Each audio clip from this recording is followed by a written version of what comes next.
Азыркы коомубузда сколиоз оорусу менен ооруган жаш мекендештерибиз күн санап көбөйүп жатканы тынчсыздандырбай койбойт.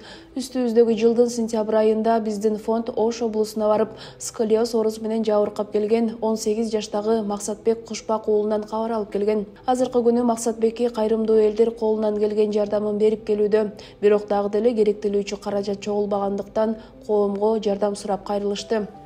Сколиоз менен ооруп баштаган негизи 5 жыл болуп калды. Одан кийин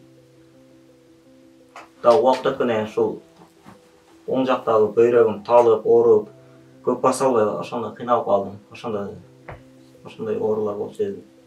Мектепке барганда балдарга караганда боюм кичине болуп, ошодо анан досторум менен топко ошондо ойногоно барганда кошулбай, анча ойногондо белим ооруп калып ошондой кылып эле белим ооруп. Ошо азыр кайрымдуулук фонддорго кайрылып, өзүбүзчө досторум менен мектептен чыгып, жума намаздарга барып, акча чогултуп, көчөдө, базарларда карапка көтөрүп туруп, өзүбүз аракет кылып, ошондоп жардам сүрөбүз. Менин кыялым мектепке барганда, негизи эле мектепке барганда жолдо бара жатып белим ооруп, ошондой болот. Сумканы көтөргөндө кыйналам, анан мектепке барып отурганда да белим талып калат. Ошолор азыр Индия жергесине барып операция болуп, түзөлүп, мен омуртка сөөгүм түзөлүп, жакшы болуп кетсе, жакшы болушун каалайм.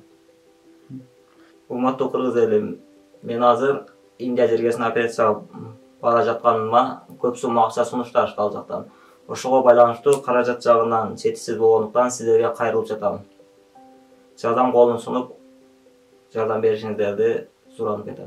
Максатбектин атасы баласынын операциясына акча табуу үчүн Россия жергесине иштеп кеткен. Ал эми азыр кайра келип уулунун жанында болууда. Минтип бел омурткасы кыйшайып турганын көргөн атанын жүрөгү жараланып турат. Бирок аргасыздан минтип элге кайрылуудан башка аргасы жок. Бул кандайдыр бир неме менен бир УЗИге түшүп калдык. УЗИ аппараттын өзүдөгү. Анан ал жерден ошол жерде иштеп аткан спец баягы айтып калды, врач. Муну Оштогу реабилитациялоо борбору деген немебиз бар бизде, долбоордун алдында.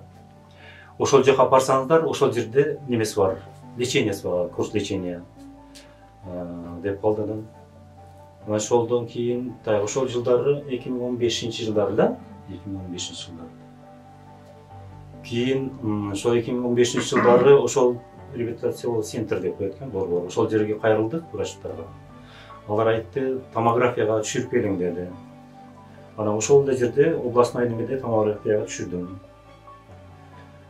Томография баягы немесине съемкасын алып бардым. Анан алар көрдү. Эч нерсе эмес. Азыр ушул биз айткан немеде бир жылда 4 жолу, ар 3 айда, 4 айда, 3 айда да, ар 3 айда ушул немелерди леченияларын алып турса, балаңыз жакшы болуп кетет деди. Анан биз Алла шифасын берсин дедик да, балаңыз барып турду лечениясына. Үзбөй барып турду.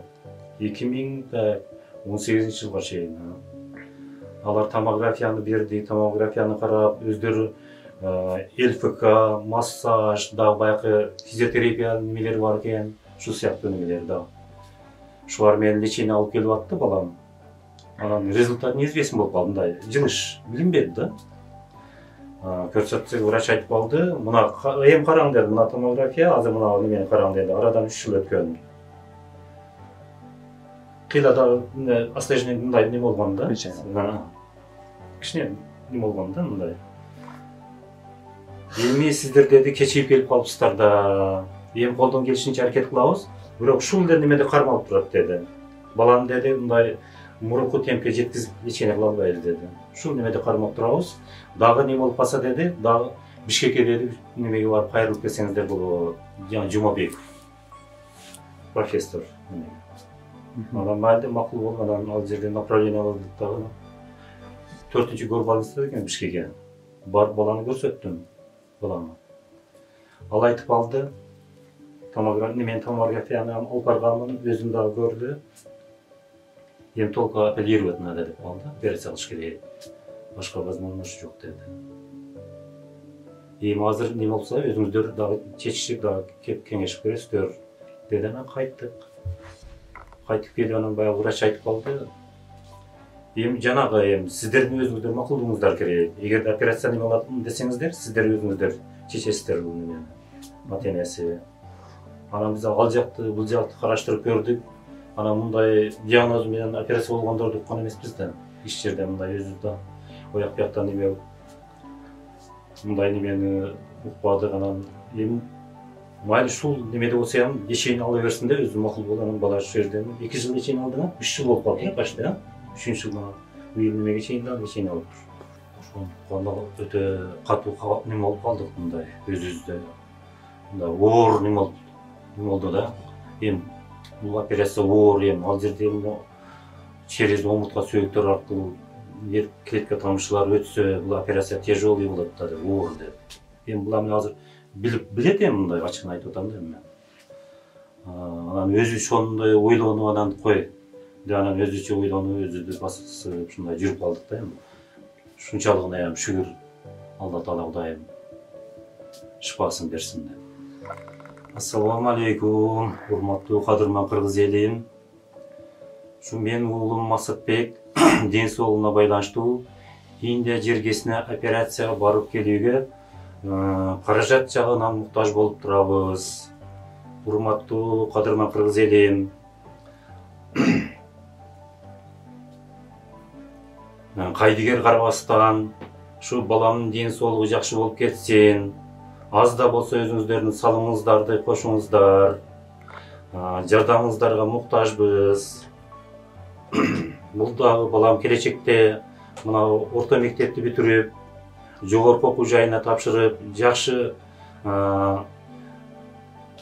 дипломго ээ болуп, кыргыз элине, кыргыз жерине салымын кошкон инсандардан болуп, жана да ушул кыргыз элин жакшы чыган, ушу пайдасы тийген инсандардан болгум келет деп өзү дагы ушундай деп калат. Биз дагы ошого болсун деп Алла Тааладан ниет кылып, Аллахым шифасын берсин деп ушу кыргыз элиме ушу жардамга муктаж болуп суранып атканыбыз сиздерден. Кайдыгер карабай жардам колуңуздарды сунуңуздар. Сколиоздон айыгуу операциясы өлкөбүздө эмес, чет жерде жасалат. Ал операция көп каражатты талап кылат. Максатбектин үй бүлөсүндө керектелүүчү акча каражат жок болгондуктан минтип кайрымдуу элден жардам сурап турушат. Максатбектин апасы күнүгө көзүнө жаш алып, жараткандан шифа тилерин айтып берди. Анда бизге каттык неме болду. Кандай болот экен, операция болсо деп. Анан кийин секин неме болуп, ошол операцияга барып келгендерди көрүп, ушу мен балам шылыр бошоп жакшы болуп калса болду деп аракет кыла баштадык.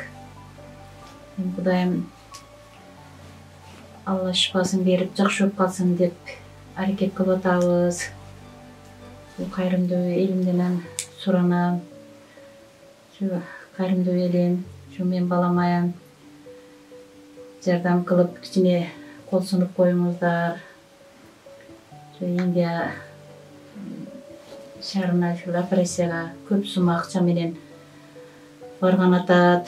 Ошого акчадан немеден кыйналып атабыз. Кайрымдуу элим, жардам берип коюңуздар. Ушу мен баламам жакшы болуп калса, ушу кыргыздын жакшы немелерине жарап калабы деп неме кылып атабыз.